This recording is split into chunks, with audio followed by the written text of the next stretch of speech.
Does it hurt yet? I hope it does. I hope it hurts like hell. This man was sentenced to death for killing 2 little girls. But when he was executed, all the prison guards shed tears for him. Why did they do that? It all started a few months ago. A few months ago, the prisoner John had just arrived at the prison. As soon as he entered, all the guards were intimidated by his stature. With such a burly build, it would be difficult for the guards to subdue him if he caused trouble. Even all of them come together, it still seems like an impossible job. But Chief Guard Paul noticed that John was not as aggressive as he looked. He looked terrified, asking if the lights could be left on at night because he was afraid of the dark, and he shook Paul's hand at the end of their meeting. A few days later, another prisoner arrived at the prison. Unlike John, this prisoner looked frail and unable to take care for himself. All the guards underestimated him and lowered their guard around him. Only John quietly warned Paul that this prisoner was dangerous. Before the guards could react, the prisoner attacked them, knocking all the guards to the ground. Only one guard held a baton, but he didn't dare approach. This guard is a bully. He liked to harass prisoners who didn't dare fight back. But when a prisoner started fighting back and knocked down all the other guards, the guard was too scared to approach the prisoner. Fortunately, the deputy warden arrived just in time to subdue the resisting prisoner. While trying to subdue the prisoner, Chief Guard Paul was unfortunately struck in a vulnerable area. He already suffered from chronic prostatitis, and this strike caused him to fall to the ground and unable to get up. But the prisoner, John, called out his name, demanding that he come over. Having no other choice, Paul went to John's cell. Suddenly, John grabbed his collar and reached down toward his crotch. The other prisoner thought John was going to kill Paul, so he shouted for other guards to come help. Strangely, the light in the cell suddenly got brighter, and finally the light bulb exploded. Then a swarm of insects flew out of John's mouth. Paul was shocked and asked John, "What did you just do to me?" John simply replied, "I healed you," and then turned to sleep. Paul went to the bathroom and found, miraculously, that the inflammation that had plagued him for years was completely cured.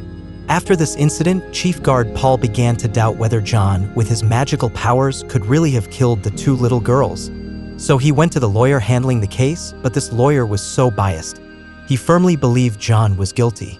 But Chief Guard Paul still believed in John, because there was a prisoner worse than John. This prisoner was pure evil.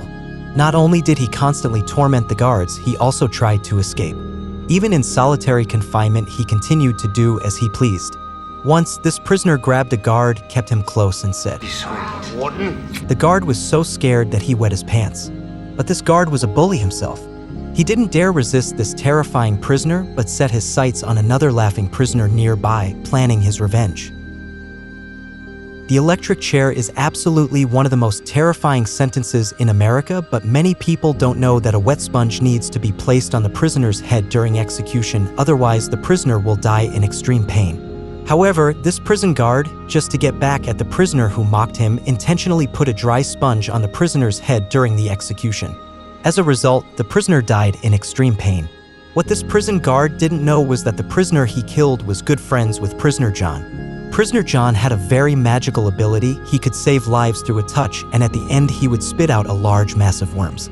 The guards had seen him use this ability to revive a dead mouse, so they decided to sneak him out to cure the warden's wife's cancer. But after he cured the warden's wife's cancer, he didn't spit out any worms. Instead, he returned to his cell in extreme pain. As the guard who killed his friend passed his cell, John directly grabbed the guard and spit a large mass of worms into his mouth. After eating the worms, the guard had a dazed look and killed the most perverted prisoner in the prison. Chief Guard Paul understood why John wanted to get back at that guard, but he didn't understand why John killed that prisoner. John thanked Paul for trusting him, so he pulled Paul's hand over to show Paul the most horrific crime that prisoner had committed. This black man held 2 little girls who had already passed away, crying out. But everyone believed he was the murderer, so he was sentenced to death and thrown in prison. Only Chief Guard Paul believed he was innocent. So using his superpowers, this prisoner showed Paul what really happened to the 2 little girls. It turned out the real killer was another prisoner in the jail. He had killed the girls by using their love for each other. "You're making a noise. I'm gonna kill her, you understand?" Chief Guard Paul couldn't bear to see the girls' painful deaths. He let go of prisoner John's hand, but John's powers meant he have to constantly endure others' pain of dying. That's the way it is every day. That's the way it is all over the world. Chief Guard Paul didn't want to execute an innocent man, so he went to John's cell wanting to help him escape. But John refused. He didn't want to keep enduring this pain. His only request was to watch a movie before his execution. Looking at the happy scenes in the movie, John smiled from the bottom of his heart. Soon it was time for the execution. Many who thought John killed the girls came to watch. John felt the audience's hatred, but the guards knew he was innocent and comforted him. Feel how we feel, Dad. We don't hate you. Then John sat in the electric chair, but requested the guards not put a hood over his head. Chief Guard Paul granted this request, but couldn't bring himself to give the order to execute. You have to say it. You have to give the order. The other guards also had tears streaming down their faces. Paul went up, shook John's hand like when they first met, then painfully gave the order to execute. Afterwards, Paul requested a transfer and for the rest of his life never executed another person again.